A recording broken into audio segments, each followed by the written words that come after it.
Mercredi 31 mai 2023, Les dernières tromperies de Satan. nous vous accueillons de nouveau sur votre chaîne L'Aventure dans la Parole. Et aujourd'hui, nous voulons saluer Sarah, Yannick, Nicolas, Émilie, Audrey, Simon, Christophe, Jean-Baptiste, Yves, Stéphanie, Marie, Philippe. Charles-Henri et à vous tous, quel que soit l'endroit où vous êtes ou ce que vous faites actuellement, nous voulons nous arrêter avec vous et souhaiter que Dieu nous accorde discernement et sagesse par le Saint-Esprit dans sa parole en ce jour. Le texte à mémoriser de cette semaine que nous vous invitons à dire avec nous se trouve dans Jean chapitre 17, le verset 17. Sanctifie-les par ta vérité, ta parole est la vérité. Alors nous reprenons Jean chapitre 17, le verset 17, que nous profitons pour pouvoir rectifier, puisque nous avions dit Jean chapitre 17, le verset 1er. Mais le texte à mémoriser, c'est Jean chapitre 17, le verset 17, et qui dit « Sanctifie-les par ta vérité, ta parole est la vérité. » Nos sentiments sont-ils toujours des guides sûrs? Que se passerait-il si vous étiez confronté à l'apparition d'un être cher décédé? Le changement du sabbat au dimanche est-il un reflet d'un éloignement de la parole de Dieu? En cette heure critique de l'histoire de la Terre, que faire quand l'opinion ou la tradition humaine s'élève au-dessus de la parole de Dieu? Sans ta lumière, Seigneur, que ferions-nous dans ce monde perdu au large, dans le brouillard, au gré des vents? Sans ta lumière, Seigneur, où irions-nous dans Les réflexions de cette semaine nous aident à répondre à ces questions. Et aujourd'hui, nous le faisons avec la séquence. Un appel à la fidélité. Le message du deuxième ange dans Apocalypse chapitre 14 est le suivant. Elle est tombée, Babylone la grande. Dans Apocalypse chapitre 17, la femme identifiée comme étant la Babylone spirituelle, vêtue de pourpre et d'écarlate, montée sur une bête écarlate, distribue la coupe de son vin et enivre le monde d'erreur. L'Église et l'État s'unissent. La fausseté prévaut. Les démons accomplissent leurs miracles pour séduire. Le monde est catapulté dans son conflit final. Au même moment, le peuple de Dieu est calomnié, ridiculisé, opprimé et persécuté. Mais en Christ et par la puissance de son Saint-Esprit, il reste ferme dans son engagement. Toutes les puissances de l'enfer et les forces du mal ne peuvent briser la loyauté des enfants de Dieu envers Christ. Ils sont protégés en lui. Il est leur refuge et leur appui. Un secours qui ne manque jamais dans la détresse, comme nous le dit le psaume 46, le verset 1er. Dieu appelle un peuple de la fin des temps à revenir à la fidélité à sa parole. Jésus a prié dans Jean chapitre 17, verset 17, qui est notre verset à mémoriser. Jésus disait « Sanctifie-les par ta vérité, ta parole est la vérité. » La vérité de la parole de Dieu, et non l'opinion ou la tradition humaine, est l'étoile polaire qui nous guide en cette heure critique de l'histoire de la Terre. Voici une déclaration remarquable du docteur Edward Hiscox, l'auteur de Standard Manual for Baptist Churches.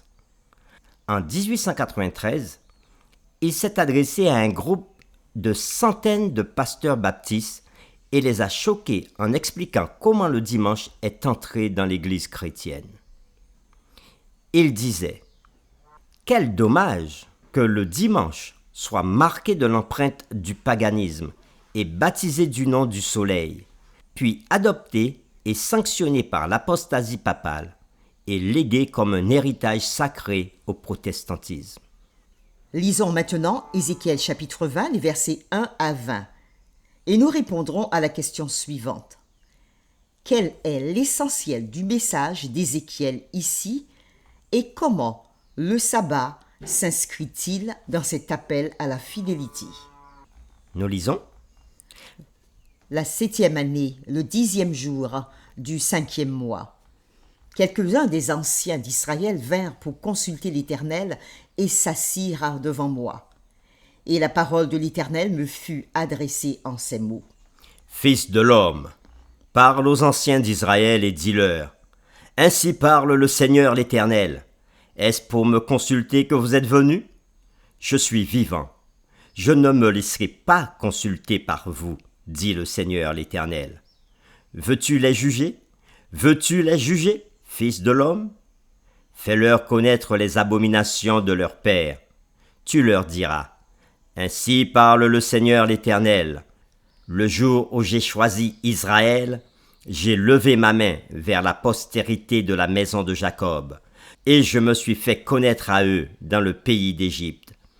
J'ai levé ma main vers eux, en disant, je suis l'Éternel votre Dieu. En ce jour-là, j'ai levé ma main vers eux, pour les faire passer du pays d'Égypte dans un pays que j'avais cherché pour eux, pays où coule le lait et le miel, le plus beau de tous les pays. Je leur dis, rejetez chacun les abominations qui attirent vos regards, et ne vous souillez pas par les idoles de l'Égypte. Je suis l'Éternel votre Dieu. Et ils se révoltèrent contre moi, et ils ne voulurent pas m'écouter. Aucun ne rejeta les abominations qui attiraient ses regards, et ils n'abandonnèrent point les idoles de l'Égypte. J'eus la pensée de répandre ma fureur sur eux, d'épuiser contre eux ma colère au milieu du pays d'Égypte. Néanmoins, j'ai agi par égard pour mon nom, afin qu'il ne soit pas profané aux yeux des nations parmi lesquelles ils se trouvaient, et aux yeux desquelles je m'étais fait connaître à eux pour les faire sortir du pays d'Égypte. Et je les fis sortir du pays d'Égypte, et je les conduisis dans le désert. Je leur donnai mes lois, et leur fis connaître mes ordonnances, que l'homme doit mettre en pratique, afin de vivre par elles. Je leur donnai aussi mes sabbats, comme un signe entre moi et eux, pour qu'ils connussent que je suis l'Éternel qui les sanctifie. Et la maison d'Israël se révolta contre moi dans le désert.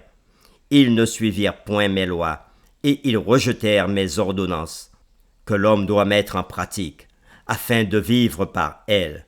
Et ils profanèrent à l'excès mes sabbats. J'eus la pensée de répandre sur eux ma fureur dans le désert, pour les anéantir.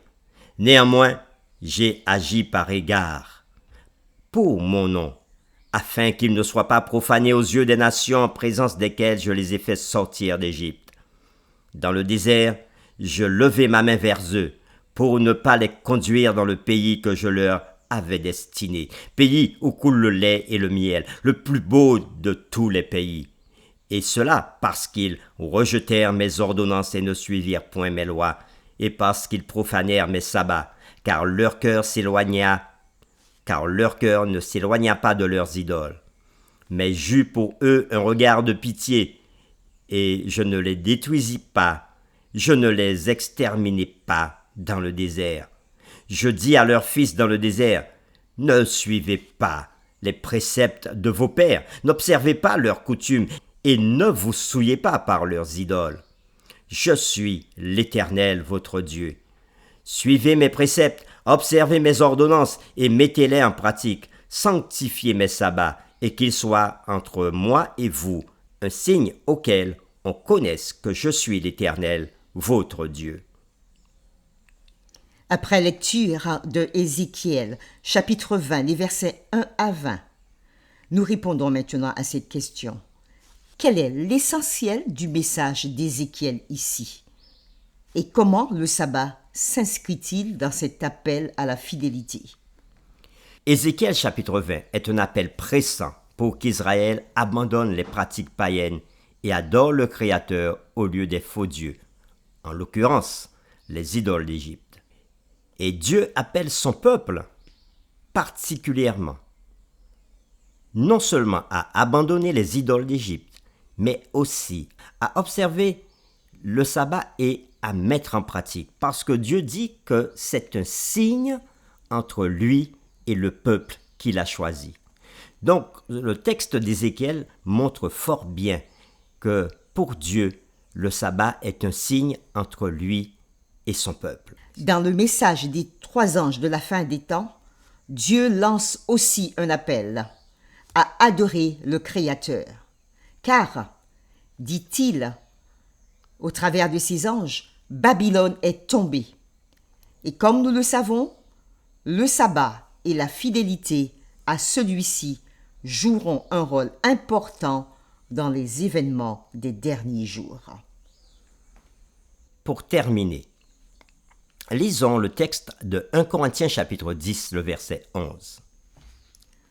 Or, ces choses sont arrivées pour nous servir d'exemple, afin que nous n'ayons pas de mauvais désirs, comme ils en ont eu. Ne devenez point idolâtres, comme quelques-uns d'eux. Selon qu'il est écrit, le peuple s'assit pour manger et pour boire, puis ils se levèrent pour se divertir. Ne nous livrons point à l'impudicité, comme quelques-uns d'entre eux s'y livrèrent, de sorte qu'il en tomba 23 000 en un seul jour. Ne tentons point le Seigneur, comme le tentèrent quelques-uns d'eux qui périrent par les serpents. Ne murmurez point, comme murmurèrent quelques-uns d'eux qui périrent par l'exterminateur. Ces choses leur sont arrivées pour servir d'exemple, et elles ont été écrites pour notre instruction, à nous qui sommes parvenus à la fin des siècles. Réfléchissons à cette question. Quelles leçons pouvons-nous tirer pour nous-mêmes de ce qui a été écrit dans Ézéchiel chapitre 20, les versets 1 à 20, et dans le texte aux Corinthiens que nous venons de lire? Nous vous invitons à vous joindre avec nous dans cette prière. Nous voulons te louer, Dieu, 3 fois saint, toi qui aimes tes enfants, toi qui t'es choisi un peuple à travers le temps, et toi qui as donné aussi des instructions à ce peuple. Comme nous l'avons vu aujourd'hui, à travers la bouche du prophète Ézéchiel, tu as rappelé ce que tu avais fait pour ton peuple depuis sa sortie d'Égypte jusqu'à son entrée en Canaan. Et tu avais demandé à ton peuple, surtout, de ne pas se tourner vers les idoles païennes, mais de t'accepter comme son seul vrai Dieu et de t'adorer. Ton peuple s'est détourné malheureusement et cela a produit beaucoup de difficultés depuis son passage dans le désert jusqu'à son entrée en Israël. Et après, parmi des centaines d'années, ton peuple s'est détourné pour adorer des dieux païens. Mais ton peuple aussi a mis de côté le sabbat comme signe d'alliance qu'il avait avec toi. Et aujourd'hui, alors que nous arrivons à la fin des temps, tu nous as donné toutes ces instructions pour nous servir d'exemple et pour pouvoir, par ta grâce, nous laisser diriger alors que Jésus reviendra bientôt pour chercher ses fidèles. Aide-nous à te faire confiance et à pratiquer ta parole, à observer ton sabbat, ce signe que tu as mis entre toi et nous. Merci d'écouter notre prière et de nous donner la force, Seigneur, de te rester fidèle. Nous t'avons prié au nom de Jésus. Amen.